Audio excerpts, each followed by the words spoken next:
Oxigenando Ideias para a Saúde. Você, conectado com os protagonistas responsáveis pela disrupção e transformação do mercado de saúde no Brasil.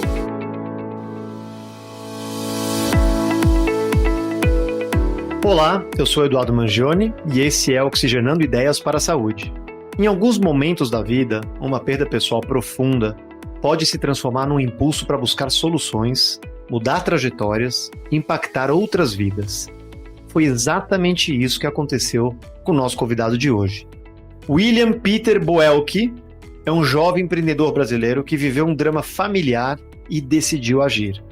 Ele tem se dedicado a uma solução tecnológica usando a IA para ajudar a combater um problema urgente. Segundo o Instituto Nacional de Câncer, o câncer de pele representa cerca de 33%, um terço, de todos os tumores malignos registrados no país, com mais de 185 mil novos casos por ano. O Brasil está entre os países com maior incidência de radiação solar do mundo, com exposição intensa e prolongada aos raios ultravioleta, durante todo o ano, e não apenas no verão. A Sociedade Brasileira de Dermatologia reforça que o melanoma, tipo mais agressivo da doença, responde por apenas 4% dos diagnósticos, mas por mais de 75% das mortes causadas por câncer de pele no país. Apesar disso, quando diagnosticado precocemente, o melanoma tem mais de 90% de chance de cura. Nesse episódio, vamos conhecer a história por trás do aplicativo Nevo, que usa inteligência artificial para detectar lesões suspeitas. Uma iniciativa brasileira que está sendo reconhecida internacionalmente, inclusive com um prêmio da Universidade de Harvard. William, seja muito bem-vindo ao Oxigenando Ideias para a Saúde.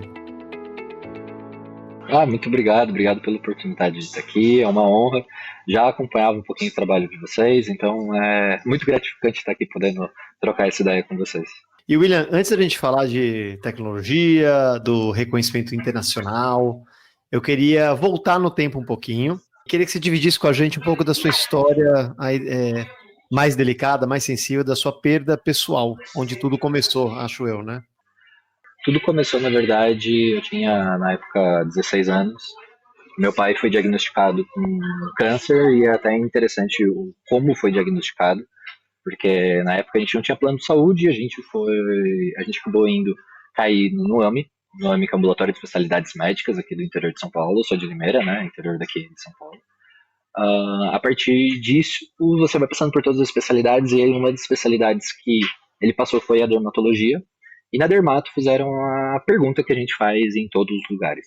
Por acaso tem alguma pinta ou algo que apareceu recentemente ou que tem alguma característica um pouquinho diferente que a gente possa biopsiar, dar uma olhada? No caso do meu pai tinha, e aí a partir da biópsia a gente encontrou já um adenocarcinoma. Fizemos o mapeamento para tentar achar o sítio primário, né, que é onde começa. Sítio primário desconhecido, a gente não conseguiu mapear onde começou, todos tinham o mesmo tamanho, então tinham 32 pontos de metástase já. Já era um câncer super avançado, infelizmente 2 anos depois ele veio a falecer. E para quem ia seguir a área de economia, ia seguir a parte de administração, eu, né, tracionei totalmente ao contrário, né, pivotei, como o pessoal de startup fala. A gente pivotou para ir para a área da saúde. Fiz odontologia na Unicamp.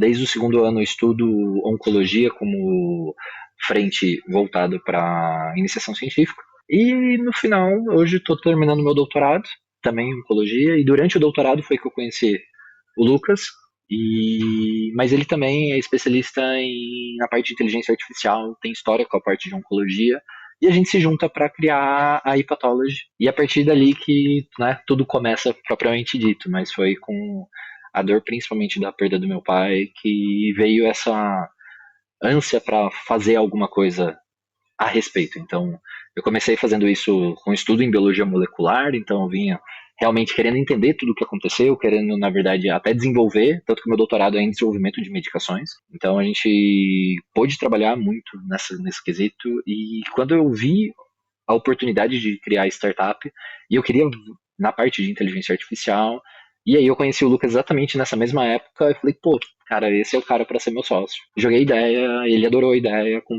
aí deu um match, e vai fazer 1 ano e meio que a gente trabalha junto. O Lucas está na Inglaterra, eu aqui no Brasil, né? Ele está fazendo o doutorado de sanduíche dele, mas aí fundamos a Hepatology, propriamente dita. Bacana. A gente acaba recebendo muito empreendedor aqui também, William, e super legal entender um pouco desse caminho, dessa jornada, né? Até transformar toda essa dor, né, que infelizmente você teve que passar, em ação, né, com a criação da startup, né, a AI Pathology que vocês criaram, né? A gente sabe também que empreender no ramo de saúde não é fácil. Empreender já não é fácil, né? No Brasil já é mais difícil ainda. No ramo de saúde também é mais difícil, né? Pô, ainda mais dois que ainda falando de inteligência artificial, falando Isso, sobre triagem, então você está conversando você escolheu o caminho mais desafiador do mundo aqui, né? E é interessante, a gente, esse podcast, a gente recebe muita gente, tem muito ouvinte também que são pessoas que estão entrando no mercado, estão começando a profissão, muita gente querendo aprender para poder empreender também. Então, seria bacana entender um pouco dessa experiência que você teve, que pode servir até de estímulo, né, para favorecer também essas pessoas aqui. A nossa jornada ela é um pouquinho diferente das demais startups, porque quando a gente, logo no começo, a gente bateu muito com a data de começar uma coisa chamada Hackathon.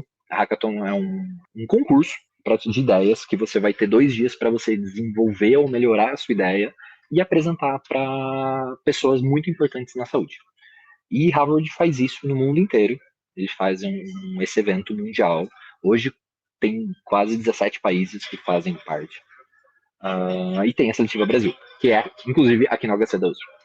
A gente submeteu, a gente passou esses 2 dias, melhorou muito, entendeu? Pôde conversar com gestores de saúde, tem N mentores muito bons que estavam presentes, e a gente ganha a Seletiva Nacional, a gente ganha a Seletiva Brasil.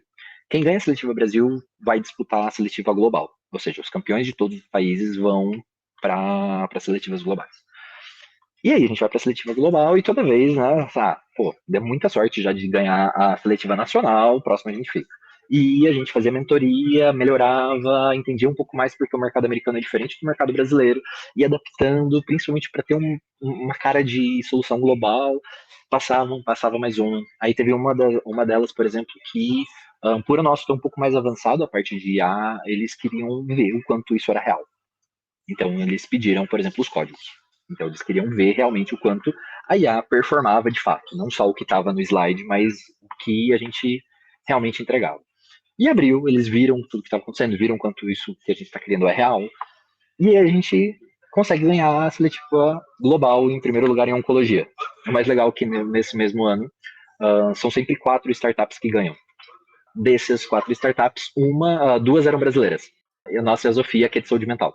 Então, assim, foi super legal, porque, né, é muito engraçado que os brasileiros sempre eram os primeiros a chegarem nas aulas, né, quem ganha esse programa, eles é convidado para fazer parte do Venture Program, que é o programa de como fazer empresas da Harvard, né, então a gente aprendeu a fazer empresa dentro do programa de Harvard. Então, por isso que eu falei, é um pouco diferente, você entende muito como o mercado ele é muito diferente dos Estados Unidos e do Brasil. Então a gente aprendeu a fazer praticamente lá, então um curso de imersão de 6 semanas, que você realmente tem aulas e você tem que entregar relatórios e você tem que entender e já ter todo um planejamento de como você vai realmente fazer a empresa rodar. E aí você depois tem contato com, por exemplo, quem avaliou, por exemplo, para a gente ganhar, foram VCs do mundo inteiro, foram os maiores stakeholders do mundo, então teve um crivo muito grande. E aí a gente fez esse programa, volta para o Brasil, propriamente dito, realmente começando a empresa. A gente é convidado para ter a sede aqui no HC, eu me mudo daqui para São Paulo e realmente começa a empresa de fato. Então, por isso eu falo, ela é um pouco diferente das histórias usuais, porque a gente acaba tendo esse background que a gente ganhou com o Venture Program, entende que o mercado é muito diferente e começa com essa visão globalizada já de ser uma solução para tocar todo mundo. Mas que interessante, quer dizer, a sua jornada de aprendizado, né? Não é assim, ganhar o concurso para conseguir capital. Não é. É uma jornada de aprendizado, né? Como você está comentando. Quer dizer, exposição a pessoas extremamente inteligentes, que devem ter um background muito grande, né? De outras startups, outros desafios, e conseguem, né, olhar com um olhar muito mais crítico aonde está pegando na sua solução, o que pode ser melhor, como se adapta. Sim. claro, ganhar ou não é uma consequência que eu acho que é super bacana também, não tenha dúvida, né? É um gostinho a mais, né? Mas eu acho que é já uma dica super bacana, né? Para quem está começando algo, para se meter em algum hackathon, algum desses Sim. né? Porque eu acho que Inclusive, pode. esse ano acabou de ter no Brasil, né, a seletiva desse ano do Hacker, que a gente ganhou do ano passado, e eu fui um dos mentores daqui. Ah, que Então legal, foi que super legal. legal. E assim, é legal essa construção de você ver as ideias, e aí você vai, cara, arrumando ela um pouquinho, você fala, pô, mas foca aqui nesse lado, vai fazendo isso e tal, e aí vai melhorando a apresentação, você vai vendo, na Legal. verdade, como você consegue ter maior permeabilidade, pô, eu acho, aí eu acredito que se for por esse caminho, você vai ter maior permeabilidade de mercado. Então, entendendo, na verdade, como conversar, porque assim, Claro. a gente se assemelha, não se assemelha, mas a gente é comparado, por exemplo, com startups de diversos setores. E saúde é um dos mais difíceis de você realmente performar. Tanto que eu tenho Claro. pouquíssimos unicórnios em saúde. Saúde, querendo ou não, a adoção é mais lenta, né? Os sistemas não são integrados. Quer dizer, tem outras barreiras aí também que Sim. não favorece, né, o unicórnio, como a gente falou aqui. Agora, a gente está falando um pouquinho de câncer de pele, né? E você deve ser um estudioso do tema também, imagino eu, né? Pela sua jornada que te trouxe até aqui. Uhum. Existe muito paradigma, né? Eu acho que falta de conhecimento também das pessoas sobre câncer de pele. Ele é uma patologia que vem crescendo muito. 100% é relacionada a excesso de sol, não necessariamente. Queria que você desse um pouquinho, só um panorama leve, assim, de fundo, para que as pessoas entendam um pouco mais e tenham um pouco mais de consciência sobre o câncer de pele. Cara, só para você ter uma ideia, sai N estudos todos os anos envolvendo câncer de pele. Por a gente estar à frente, a gente, né, sempre coloca, a gente sabe a epidemiologia de câncer de pele na ponta da língua. Então a gente sabe, por exemplo, que em 5 anos vai dobrar o número de casos. Eu tenho 1 a cada 5 pessoas, até os 70 anos vai ter pelo menos um tipo de câncer de pele. Nossa, é bastante. Então é muita gente, é o câncer mais predominante no mundo inteiro. Aqui no Brasil eu tenho pelo menos 33% de todos os diagnósticos são de câncer de pele, diagnóstico de câncer. Uau, é um Então, ou terço já. seja, 1/3 desses casos são de câncer de pele. E aí, nos Estados Unidos, por exemplo, eu tenho 2 mortes por hora devido a Nossa. esse câncer. E assim, o mais interessante é que ele é um câncer visual. Eu consigo ver, diferente de você, por exemplo, um câncer de rim, de fígado ou qualquer outro que eu precise fazer um exame para ir achar o que está acontecendo, a pele está ali, a gente consegue. Foi aí uma das coisas que a gente bate tanto nessa tecla, de hoje ter uma ferramenta como o celular, a gente tira a foto em menos de 30 segundos, esse paciente está triado. A gente sabe hoje com uma acurácia super alta o que está acontecendo. Então isso coloca principalmente algo que realmente a gente consiga ter um impacto positivo. Uhum. A um custo E aí, muito baixo. o gancho disso aí que você está comentando já você criou o Nevo, né, que é um aplicativo Isso.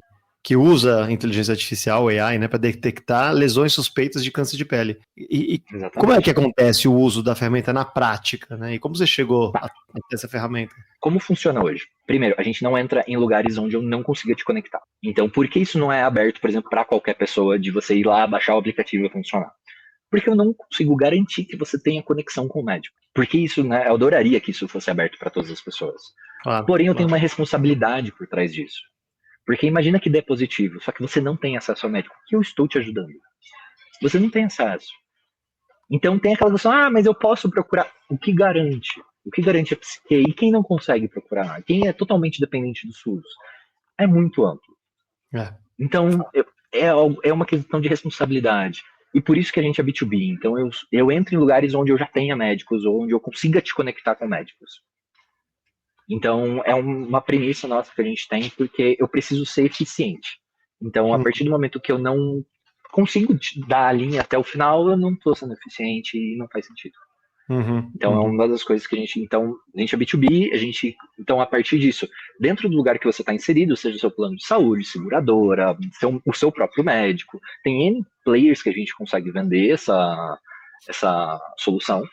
E a partir disso, você tem dentro do seu aplicativo uma aplicação nossa, que você vai tirar a foto. Para o paciente não apresenta nenhum resultado, mas a gente já manda diretamente para a administração o resultado do que está acontecendo. Então é como se eu falasse, olha, por exemplo, tal pessoa precisa ser atendida mais rápido, tá bom? Entre em contato com ele para ligar, marcando a sua consulta. É isso. Simples assim. É algo de pouquíssimos passos. E isso que é o legal, por exemplo, a gente conseguiu fechar com grandes corporações que prezam muito pelo funcionário para a gente poder fazer isso a cada 3 meses. Então, se eu não peguei você, não acertei na primeira visualização, eu tenho outras 3 para conseguir um ano inteiro acertar. Sim, Então, sim. por exemplo, eu tenho uma lesão que tem baixíssima alteração, isso passaria super despercebido? Tudo bem. Mas a partir do momento que eu já tenho uma alteração dessa lesão, eu já comparo A com B, e essa lesão já começou a ser alterada, opa, já é o momento da gente dar uma olhada. Claro. Então, a evolução Sim. da lesão é muito importante. Então, volta, sempre a gente é inserido dentro de um ambiente onde eu tenha médicos, porque eu preciso conectar. Uhum. Então, hoje a gente tem algumas soluções, por exemplo, voltadas para diagnóstico, mas aí eu tenho o médico nosso. Então, eu já te conecto diretamente com o médico nosso dentro de um centro de referência. Então, a gente pega um centro de diagnóstico, por exemplo, você vai fazer a sua triagem de pele lá, e lá você vai ser laudado por um médico. Mas eu consigo agilizar os casos que eu preciso, mas em prazo de 72 horas você vai ter seu laudo. Que legal. O máximo, isso que a gente sempre busca é acelerar o atendimento de quem realmente precisa. Porque o tempo envolvendo melanoma, envolvendo câncer de pele, é extremamente importante. Porque ele é extremamente agressivo e muitas vezes é uma pinta de tamanho muito pequeno, passa despercebido. Mas sempre quando a gente vem com essa pergunta, cara, tem alguma pinta, alguma coisa que você olhe, pô, vamos tirar uma foto, é totalmente indolor, rápido, menos de 30 segundos vai estar triado, todo mundo tá aí. É impressionante. Legal. E a Nevo, né, que é a ferramenta em si, hoje você comentou que ela é B2B, quer dizer, hoje não tem um aplicativo que eu baixo aqui e já consigo usar a ferramenta, né? Imagino que ela ainda está numa fase experimental ou ela já está realmente em prática? Quer dizer... Então, ela performa já, ela tá ativa, já tá tudo certo. A gente fez a aplicação para a Anvisa já, então a gente espera até mais ou menos outubro a gente já ter esse respaldo da Anvisa, para a gente poder de fato comercializar ela. Então, tudo que a gente está fazendo é praticamente base de teste. Então, olha, eu estou mostrando o quanto a gente consegue performar, o quanto a gente consegue trabalhar em cima, mesmo ela já estando finalizada, ela já está sendo validada. Então, a validação já aconteceu, a gente já entende o quanto ela realmente funciona. Então, é realmente, cara, isso que é a parte mais legal da IA. Você não tem fim de treinamento. Você pode cada vez mais pegar um dataset novo, retreinar. A gente tem um cuidado muito grande com as imagens que vão entrar para treinamento. Ela precisa ter variação. Ela precisa entender, tipo assim, tá dentro de N aspectos diferentes para a gente colocar ela. Então a gente foi realmente tendo essa curadoria, sempre teve. E como a gente vem, tanto eu quanto o Lucas, de uma base acadêmica, a gente entende todo esse processo de publicação. Então, por exemplo, a gente tem hoje vinculado à empresa vários grandes centros de pesquisa daqui do Brasil. Então, a gente está aqui no USP de São Paulo, tem o USP de Ribeirão, a gente conversa com a Camargo, Fleury, todos os demais, né, que já tem parceria com a gente, para cada vez mais a gente poder colocar isso à prova, né? A ideia é a gente ter centros de pesquisa no Brasil inteiro, que legal. Porque realmente levar isso para o SUS, levar isso para realmente impactar a vida das pessoas, principalmente de quem não tem condição. Então, essa ferramenta na mão, por exemplo, de um médico da família dentro de uma UBS, tem um impacto gigantesco na vida das pessoas que estão em volta.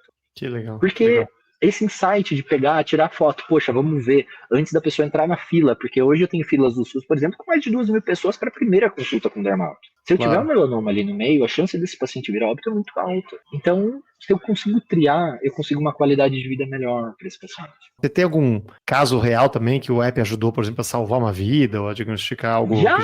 Um dos mais interessantes foi um dos primeiros nossos. A gente estava numa conversa com um dos grandes diagnósticos aqui do país. E eu sempre faço exatamente essa mesma pergunta em qualquer apresentação. E, cara, uma das superintendentes desse centro falou, Will, tenho, posso te mandar? Eu falei, cara, manda, a gente vai rodar na IA, eu tenho os seus dermatos internos aqui, a gente consegue trabalhar super. Tá bom, mandou. E aí deu positivo, deu vermelho. Eu falei, opa, peraí. Peguei e mandei pros dermatos, falei, olha, a IA deu isso. Não, Will, tá certo. É isso mesmo. Pede pra ela acelerar o atendimento dela, vamos ver de onde que ela é, vamos tentar fazer tudo para acelerar o atendimento. Falei para ela, mandei todos os prints, né, dos médicos e etc, e da IA. Falou, não, Will, eu já tenho acesso aqui fácil, né, ela é de um centro de diagnóstico, pode deixar que eu faço tudo aqui. Depois ela me mandou mensagem agradecendo, falando que conseguiu pegar super inicial, ela já estava em tratamento, e em tanto tempo ela ia estar fazendo tratamento tópico primeiro, depois ia fazer cirurgia. Que bacana, então, olha assim, só, que legal, que gratificante. Cara, isso. E N vezes que, assim, lá dentro mesmo, que é o Cristiano, que é o dono do Instituto de Câncer de Pele, manda pra gente resultados que, olha, aí acertou mais uma, ó, tá aqui, ó, já fiz a cirurgia, ele é cirurgião plástico, já fiz a cirurgia, ó, tá aqui, ó, tá aqui outro caso. E ele vive mandando isso e assim, a gente passa pra toda a equipe, ó, gente, todo o trabalho que a gente tá fazendo é pra isso. Que legal, que legal. E você já tem uma curiosidade? Já, a gente tá hoje em 93% a uma por essa média. Porque no final a gente trabalha com os 3 principais cânceres de pele, que é o melanoma, o carcinoma base solar e o carcinoma de células escamosas. São os 3 principais, então é uma média de 93% que a gente tem de curar. Parabéns, espetacular. Nossa.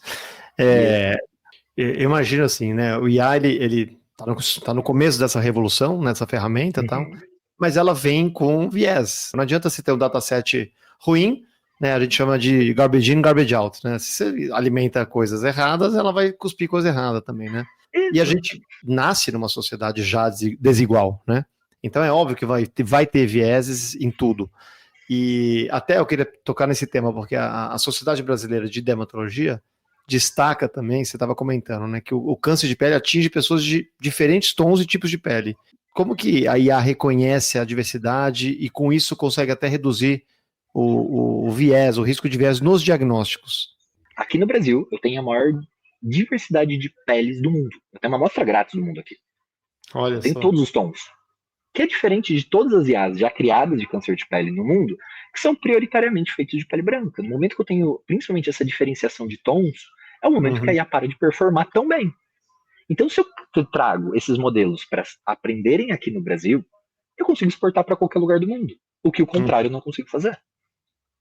Então, a gente realmente entra com uma IA globalizada, com a intenção de ser globalizada, para poder usar para todo mundo. E é por isso que logo quando a gente ganha o Hackathon Mundial, a Google, a Oracle e a NVIDIA se aproximam da gente. Que interessante. Porque eles viram que, assim, cara, o que vocês têm acesso, o que vocês têm de entrada, pode ir para qualquer lugar. Então, pra gente, né, essas Big Techs fazem sentido ter a gente como parceiro. E por isso é tão importante. Quando a gente fala de saúde, e é uma questão que é discutida, que é sobre o quanto a IA acerta, o quanto a IA erra em relação a médicos. Nenhum momento a gente quer substituir, mas se eu conseguir ser a ferramenta que olhe num grupo de 100 pessoas e fala, olha, essas 3 pessoas têm maior risco de ter realmente uma lesão maligna, vamos passar elas na frente, igualzinho que acontece no hospital quando você entra num PS, por exemplo, que uma enfermeira te tria. E a gente usa esse mesmo protocolo para fazer a nossa triagem. Agora, Will, você começou a jornada ainda bem jovem, você é novo ainda, né? Bastante novo. E motivado aí por uma perda grande, né? Mas você é um cara que passou por muita coisa ao mesmo tempo, né? Isso traz pra gente aí experiência, né? E se a gente fizer uma retrospectiva até agora, né? Compartilhe um pouquinho o que você aprendeu sobre resiliência, propósito, inovação, um pouco desses atributos que estão circulando a sua história, que eu acho fantástico. É muito complicado. O que a gente faz é muito novo. E a gente enfrenta N barreiras para chegar até lá. Obviamente, a gente, como empresa, quer lucro, a gente quer. Mas, cara, sabe o que é o mais satisfatório? É aquela mensagem do tipo, Will, obrigado. Tudo que você faz vale a pena, né? E eu penso muito no meu pai. Eu penso muito do tipo assim, nessa transformação de dor em propósito, em, cara, impactar positivamente, é poder olhar e colocar a cabeça no travesseiro sabendo que eu tô fazendo o melhor que eu posso. É difícil, né? Vou falar, cara, muita gente pergunta, como é que é empreender, como é que é inovar? Cara, é difícil, é você ser incomodado. É você olhar para aquilo lá e falar, cara, não é possível que a gente não consiga fazer nada a respeito. E em vários momentos vai dar vontade de desistir, mas é lembrar porque você tá fazendo. Olha, uma resposta cheia de sabedoria por tão pouca idade, cheia de dicas para quem está começando. A gente agora faz uma mudança de marcha aqui, William, e vamos fazer um ping-pong, um jogo rápido que a gente gosta de fechar nosso podcast. Super interessante agora conhecer você um pouco mais também como pessoa, e é um bate-bola, tá? Então vamos lá, tá preparado? Bora! Primeira pergunta que a gente costuma fazer é sobre hábitos, né? Mudança de hábito, que é uma das coisas mais difíceis que existem, né, no mundo aqui. Você, por acaso, adquiriu algum hábito novo, né? Ou até pode ser antigo, mas que teve um impacto em melhorar a sua qualidade de vida? Eu tenho TDAH e dislexia. Então, é difícil. Tá. Ah, aí o que que eu aprendi e assim me ajudou muito? Primeiro, anota ideia, mas na hora. Tipo assim, cara, pega bloco de notas do celular, pega na hora, pega a nota. Cara, veio o insight, põe porque você vai esquecer. E não tem espaço, tipo, não vai ocupar mais da memória do celular se você usar o bloco de notas. Claro, óbvio, óbvio. Excelente dica. E se tem algum conteúdo que você indica, assim, pode ser um podcast, um livro, uma série? Tem um livro que é muito legal, que é o Viés Cognitivo Aplicado a Marketing. Muito bom. Ele é totalmente, tipo assim, cara, na prática, ele é bem visual. E conteúdo principalmente de podcast, eu acho muito interessante. N podcasts desenvolvendo saúde, tem o Passando Plantão, que é do Lincoln, que é muito, muito legal. Né? Tem o de vocês também, que é de voltado à saúde, que eu gosto pra caramba. Tem um mais antigo, que era do HackMed. Foi um dos lugares que me ajudou Como é bastante que é? Uhum. a começar. Eu participei, por tantos desses daí eu já participei também. Legal. E tem programas, né, como de aceleração de startups. Então, a Vibe é um lugar que eu indico demais, que é lá do Rio Grande do Sul. Então, mesmo quando a gente não entendia quase nada, a gente pode conversar com N pessoas da área. Então, desde do enfermeiro responsável da parte de oncologia até o cara que assinava o cheque para fazer contratação. Então a gente pôde conversar com todo mundo e foi uma porta muito aberta. Então o Rafa, cara, tem muito, muito, muito. Devo muito ao Rafa também lá da Vibe. Então acho que todos esses lugares são lugares para mim que são referência que dá pra gente trocar figurinha. E são lugares Legal. acessíveis, né? Então dá pra conversar com todo mundo. Muito bom. É um universo de conteúdos aqui, bacana. E pensando em tecnologia relacionada à saúde, qual que você acha que vai ter o maior impacto nos próximos anos e por quê? Cara, a inteligência artificial vem muito rápido. Então eu acredito realmente que vai haver um movimento, principalmente sobre prevenção. Então, não só curativa propriamente dito, mas um sistema que a gente possa focar em conseguir prevenir essas doenças de acontecer ou conseguir pegar ela de uma maneira muito inicial. Eu acho que até a nossa empresa vem com esse viés, eu conheço N outras empresas que também têm esse mesmo viés, voltado para outros tipos de patologias, para outros tipos de câncer, outros tipos de monitoramento, por exemplo. Então, acredito que se eu falar em 2 anos, a saúde em si vai mudar bastante. Eu acredito realmente que a gente vai ver muita coisa nova saindo e muita coisa que está tentando despontar, conseguindo realmente ter uma permeabilidade boa para dentro do mercado. Então, acho que nesses 2 anos, inteligência artificial e acompanhamento dos pacientes, principalmente voltado para a parte wellness, né, a parte de prevenção, a parte de promoção de saúde, vai ser cada vez maior e é o que vai ditar o mercado daqui para frente. E se você pudesse escolher uma habilidade nova para você dominar imediatamente, qual que seria? Cara, eu queria falar mais línguas. E eu, Tá. pode ser? Óbvio, claro, claro. Cara, eu queria falar mais línguas porque a gente tá conversando com outros lugares e eu tenho muita insegurança, então eu queria ter muito mais essa segurança. E eu acho que bate, eu acho que exatamente em ter mais segurança como senhor. É um sentimento muito de, cara, de não tô preparado em N momentos. Então, eu acho que eu tenho mais segurança, eu sei que vem com idade, eu sei que vem com acontecimentos e tal, mas eu queria ser mais seguro, eu queria ser mais, aqueles CEOs que você olha e fala, caraca, esse é um puta CEO. E eu olho ainda pra mim e falo, cara, ainda tenho tanto pra aprender, eu tenho tanto pra desenvolver. Eu vejo que algumas coisas eu já tenho, por exemplo, ser megalomaníaco, né? Vou dominar o mundo e vai ser isso. Então, isso eu já tenho um pouquinho, porque, tipo assim, cara, eu não vou Capacidade ficar de no sonhar Brasil. grande. Você já sonha grande. Sim, Muito bom. cara, Ótimo. eu vim de escola pública, eu nunca tive oportunidade.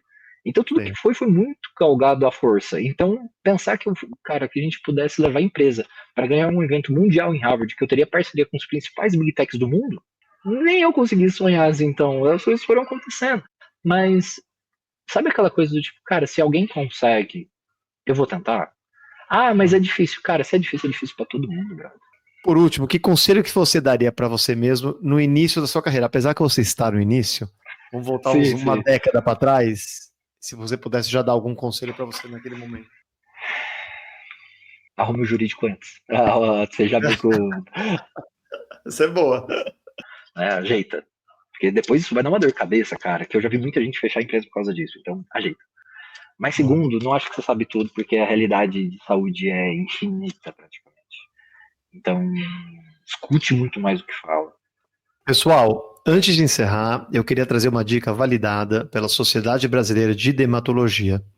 É o método ABCDE, uma estratégia simples para observar pintas e manchas suspeitas na pele. Funciona assim: o A é para assimetria, então quando metade da pinta é diferente da outra metade, já é algo, né, para a gente observar. B, borda. Se a borda é irregular, com contornos mal definidos. C, cor. Presença de várias cores ou tons na mesma pinta. D, diâmetro, maior que 6 milímetros.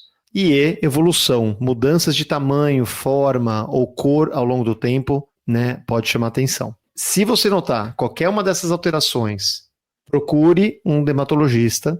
E claro, a Sociedade Brasileira de Dermatologia recomenda o uso diário de filtro solar com fator de proteção 30 ou mais, como uma das formas mais eficazes de prevenir o câncer de pele. William Peter Boelk, CEO e cofundador da AI Pathology. William, muito obrigado por participar do Oxigenando Ideias para a Saúde. O conteúdo foi super rico, a sua história é inspiradora e eu te desejo todo o sucesso do mundo. Cara, obrigado de coração, obrigado pelo espaço para a gente poder falar um pouquinho, mas fico à disposição para, cara, conversar, bater papo, ideias e, cara, quem precisar de ajuda, a gente até falo como hub do InovaHC, cara, a gente é muito aberto a escutar novas ideias, impactar de maneira positiva. E eu agradeço também a você que me acompanha por aqui. Se você gostou, segue a gente para não perder os próximos conteúdos.